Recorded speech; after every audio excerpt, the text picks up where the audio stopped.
Podcasting for the verbal communicator. Show notes, transcripts, and graphics.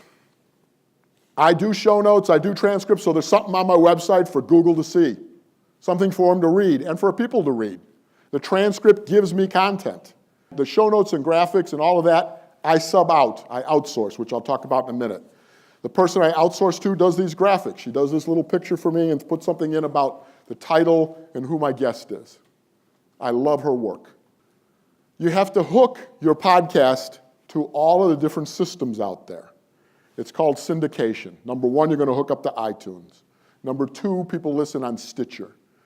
I spent 2 8-hour days, a Saturday and a Sunday, hooking up to all the places. If you go to Podcast 411, it lists every place that you can hook up to syndicate.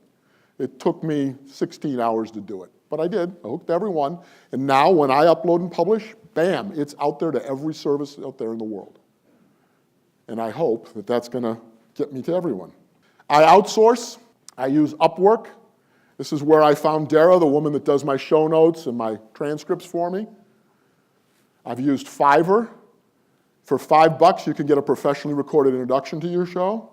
And we talked about 99 Designs for doing graphic design, and there's a lot of other places, and Fiverr will do design work for you as well. The big problem is marketing.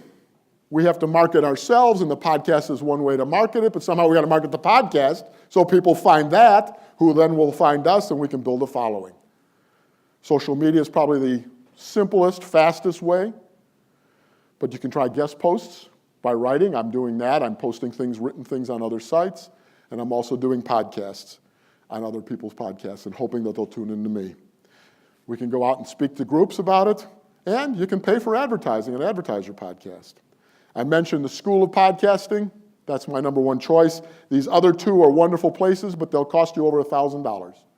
And then lastly, podcasts about podcasting. School of Podcasts is a good place. I like The Feed. The Feed is put on by Libsyn, and that's where I found out about Google Play Music taking up the podcast.